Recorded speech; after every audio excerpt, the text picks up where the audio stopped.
하나님의 은총이 오늘도 예배 드리시는 성도님들 가운데 함께 하시길 바랍니다. 인생에서 우리 모두는 실패와 좌절, 고통, 그리고 실망을 경험합니다. 우리가 어린 시절에는 무엇이든 가능한 것처럼 꿈과 희망을 품고 살아가지만 성인이 되고 점점 나이가 들다 보면 우리의 뜻과는 달리 마주하게 되는 현실과 상황 앞에서 더 이상 나아갈 수 없는 벽에 선 것처럼 느껴질 때도 있습니다. 여러분도 잘 아시겠지만 작년 11월 말에 저와 제 가족에게는 예상하지 못한 어려움이 찾아왔습니다. 어머니께서는 척추 수술을 받으셨지만 수술 이후 심각한 합병증이 발생하여 지금도 병원에 입원해 계십니다. 수술 후 감염과 혈관 내 응고증 그리고 폐렴을 넘어서 ARDS로 인해서 2달이 넘는 시간 동안 중환자실에서 치료를 받으셔야 했습니다. 지난 겨울 저는 한국으로 가서 2달 동안 어머니 곁을 지켜야 했습니다. 그 과정에서 어머니께서는 한 차례 심정지를 겪으셨고 생명이 위태로운 순간이 고비고비마다 있었습니다. 하나님의 은혜로 그리고 여러분의 응원과 기도 덕분에 지금은 위중한 고비를 넘기셨지만 여전히 병원에 계시며 호흡 치료와 보행 재활 치료에 집중하고 계십니다. 그러나 언제 퇴원하실지, 치료가 되실 수 있을지, 또 예전처럼 정상적인 일상으로 돌아가실 수 있을지 아직 아무도 확신할 수 없는 상황입니다. 이 예상치 못한 사건으로 저와 제 가족에게는 정서적으로, 심리적으로, 재정적으로 그리고 어머니의 회복에 대한 불확실성 속에서 큰 고통과 부담을 가지고 살아가고 있습니다. 모든 것이 한순간에 무너지는 기분이었습니다. 평생 저를 위해 기도해 주시고 돌봐주셨던 어머니셨는데 이제는 마음에 준비할 틈도 없이 제가 어머니의 보호자가 된 것이죠. 아직은 어두운 터널 가운데 보일 듯 말 듯한 빛을 목말라하며 하루하루를 걸어가고 있습니다. 힘든 시간이지만 제가 믿는 것은 분명한 것은 하나님께서 힘들고 어려운 이 시간에도 저와 저희 가족과 함께 하신다는 사실입니다. 오늘 표기하신 학개서의 말씀을 보면 오랜 유배 생활을 마치고 이스라엘 백성들이 마침내 고향으로 돌아옵니다. 그들에게 맡겨진 과제는 분명했습니다. 파괴된 솔로몬 성전을 다시 세우는 일이었죠. 그러나 현실은 쉽지 않았습니다. 바벨론에서 돌아온 사람들 가운데 많은 이들은 사실 고향 땅을 직접 기억하지 못하는 유배지에서 태어나고 자란 사람들이 대부분이었습니다. 그들은 자원도 부족하고 모든 것이 황폐해진 땅에서 성전을 다시 세우기 위해 애쓰고 있었습니다. 처음에는 분명 성전 재건을 향한 열정이 있었을 것입니다. 하지만 시간이 점차 지나면서 상황은 점점 더 어려워졌죠. 그들의 마음은 서서히 지쳐갔습니다. 성전 재건은 시작되었지만 그들의 그 노력은 더 이상 고무적으로 느껴지지 않았습니다. 새롭게 세워질 이 성전은 멸망한 왕국의 폐허 위에서 아주 제한된 자원으로 지어져야 했기 때문이죠.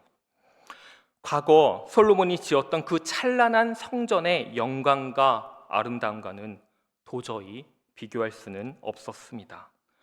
그래서 백성들은 낙담했고 실망했습니다. 이렇게 해서 무슨 의미가 있을까? 이게 정말 하나님의 성전일까? 그런 질문과 의구심들이 그들 마음속에 쌓여갔을 것입니다. 바로 그때 낙심하고 주저하고 있는 이스라엘 백성들에게 하나님께서는 예언자 학개를 통해 말씀하십니다. 오늘 본문 말씀 3절에서 5절 말씀입니다. 우리 다 같이 한번 읽어볼까요? 시작. 너희 가운데 남아있는 자 중에서 이 성전의 이전 영광을 본 자가 누구냐? 이제 이것이 너희에게 어떻게 보이느냐? 이것이 너희 눈에 보잘것없지 아니하냐? 그러나 여호와가 이르노라. 스룹바벨아 스스로 굳세게 할지어다. 여호사닥의 아들 대제사장 여호수아야 스스로 굳세게 할지어다. 여호와의 말이니라. 이 땅 모든 백성아 스스로 굳세하여 일할지어다. 내가 너희와 함께하노라. 만군의 여호와의 말이니라. 너희가 애굽에서 나올 때에 내가 너희와 언약한 말과 나의 영이 계속하여 너희 가운데 머물러 있나니 너희는 두려워하지 말지어다. 하나님께서는 이스라엘 백성들이 성전 재건을 하면서 낙담하고 좌절하고 있는 그들의 마음을 잘 알고 계셨습니다. 그래서 하나님은 백성의 정치적 지도자였던 스룹바벨과 영적 지도자였던 대제사장을 통해 용기를 내어 계속 일하라고, 계속 성전을 재건하라고 이스라엘 백성들을 격려하셨습니다. 하나님께서는 그들이 짓고 있는 성전을 과거 선조들이 지은 성전과 비교하지 않으셨습니다. 솔로몬 성전의 영광과 견주어 재건하는 성전이 부족하다고도 말씀하지 않으셨습니다. 오히려 하나님은 그들이 처한 이 현실 속에서 드린 최선의 노력을 기쁘게 받으셨습니다. 하나님께서 이스라엘 백성들에게 정말로 알려주고 싶었던 것은 이 성전의 크기나 이 성전의 화려함이 아니었습니다.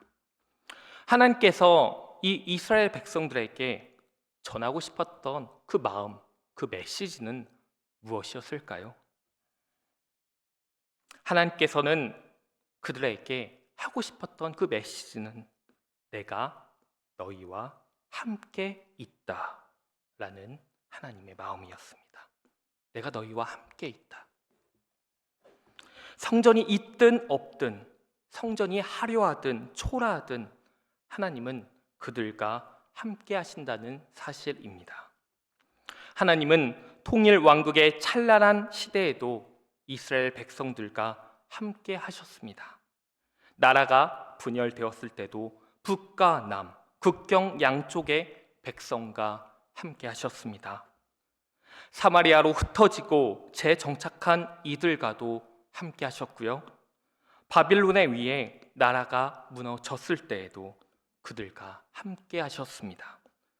포로로 끌려간 이들과도 함께 하셨고요. 그 땅에 남겨진 가장 어렵고 가난한 사람들과도 함께 하셨습니다. 그리고 이제 막 예루살렘과 유다로 돌아오는 모든 귀한 자들과도 함께 하셨습니다. 그래서 하나님께서는 선지자 학개를 통해 다시 한번 이스라엘 백성들에게 상기시켜 주고 계십니다.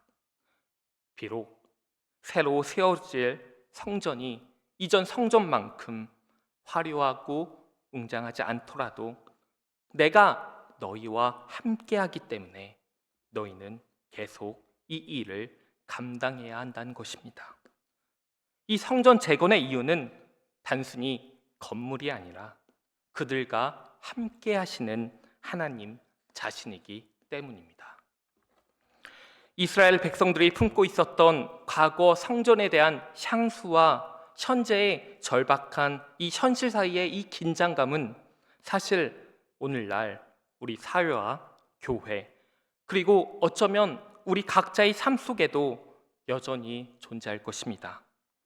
우리에게도 모든 좋은 것이 이미 사라져 버린 것처럼 느껴지는 날들도 있고 그런 계절들도 있습니다. 과거 좋았던 시절은 끝났고 다시는 그때로 돌아갈 수 있을까? 돌아가기는 어려울 거야 라고 생각하곤 합니다. 바로 이런 순간에 우리는 옛 이스라엘 백성들처럼 과거의 위대함에 대한 기억, 혹은 우리가 이상한 과거의 모습에 붙들려 현재의 자신과 현실을 바라보며 실망하고 좌절하고 낙담하는 유혹에 빠지기 쉽습니다. 개인적으로든 공동체적으로든 상실의 고통이 클수록 이러한 반응은 충분히 이해할 만합니다. 애통과 그리움은 우리 마음의 언어에서 매우 중요한 자리를 차지합니다. 그러나 우리는 그 자리에 영원히 머물러 있을 수 없습니다. 왜냐하면 하나님께서는 언제나 하나님의 섭리 가운데, 하나님이 펼치시는 그 역사 가운데 우리를 계속하여 초대하시는 분이시기 때문입니다. 하나님은 결코 우리 곁을 떠나지 않으시고 앞으로도 결코 떠나지 않으실 것입니다. 그러므로 우리는 과거를 기억하되 그 기쁨대로 감사하고 축하하며 그 시련은 시련대로 배우며 지금 이 순간을 살아가야 합니다. 지금 우리가 할 수 있는 일이 무엇인지 마음을 모아야 합니다. 비록 우리의 상황이 낙심되고 어렵고 깨어진 것처럼 보일지라도 그 모습 그대로 지금 내가 할 수 있는 일을 하면 됩니다. 그리고 그 깨어짐은 오히려 우리의 마음의 문을 열어 이 시대의 필요와 하나님께서 지금 열어가고 계신 가능성을 보게 만들 것입니다. 선지자 학개가 주님의 성전이 이전보다 훨씬 더 큰 영광으로 재건될 것이라고 선포했듯이 우리 역시 그 약속을 붙잡아야 합니다. 우리 자신에게, 그리고 우리 공동체에게, 우리 교회에게, 그리고 하나님의 모든 백성에게 앞으로 다가올 일은 우리가 지금 상상하고 있는 것보다 훨씬 더 크고 놀라운 일일 것입니다. 그 이유는 단 한 가지입니다. 하나님이 우리와 함께 하시기 때문입니다. 성도 여러분, 이제 말씀을 마무리하며 네덜란드 신학자이자 예일대학교 신학대학원 교수였던 헨리 나우엔이 그의 책 히어 앤 나우에서 전한 이야기를 나누고 말씀을 닫겠습니다. 나우엔은 두 사람이 같은 사고를 경험한 이야기를 들려줍니다. 두 사람은 동일한 사건을 겪었지만 그 이후의 반응은 전혀 달랐습니다. 한 사람은 그 사건을 생각할 때마다 불이함과 분노로 가득 차 있었고, 다른 한 사람은 그 상황 속에서도 감사한 이유들을 발견했습니다. 사건은 같았지만 그 사건을 대하는 태도는, 그리고 반응은 완전히 달랐죠. 나우엔은 또 이렇게 말합니다. 어떤 사람들은 노년을 맞이하며 쓰라림과 외로움과 무력감 속에서 살아가지만 어떤 사람들은 같은 시간 속에서도 기쁨과 감사로 나이를 들어간다고 말합니다. 이 말은 고통받는 사람이 더 어렵고 감사하는 사람의 삶이 더 쉽다는 말이 아닙니다. 나우엔은 분명히 말합니다. 우리는 우리에게 일어나는 일들을 선택할 수는 없지만 그 상황에서 우리가 어떻게 반응할 수 있을지는 선택할 수 있다는 것이죠. 중요한 것은 우리가 처한 현실이 아니라 그 현실을 어떻게 바라보고 그 현실에 어떻게 반응하냐입니다. 그 선택에 따라 우리의 삶은 전혀 다른 방향으로 흘러갈 수 있습니다. 그렇다면 우리는 어떻게 이 쓰라림과 외로움과 원망의 삶이 아니라 감사와 기쁨, 그리고 축복이 넘치는 삶을 선택할 수 있을까요? 오늘 우리가 함께 나눈 이 학개서의 말씀은 그 질문에 대한 분명한 가르침을 줍니다. 감사와 이 용기의 근원은 모든 것이 완벽하게 갖추어진 환경에서 나오는 것이 아니라 하나님께서 우리와 함께 하신다는 그 사실을 깨닫는 데서 비롯됩니다. 우리는 살아가며 크고 작은 시련과 어려움을 피할 수 없습니다. 어떤 문제들은 마치 골리앗처럼 너무 커 보이고 도저히 우리의 힘으로는 극복할 수 없을 것처럼 느껴질 때도 있죠. 그러나 우리가 반드시 기억해야 할 것이 있습니다. 우리의 어떤 문제보다 크고 위대하신 예수님께서 지금도 우리와 함께 하신다는 사실입니다. 시편 기자는 시편 23편 4절에서 이렇게 고백합니다.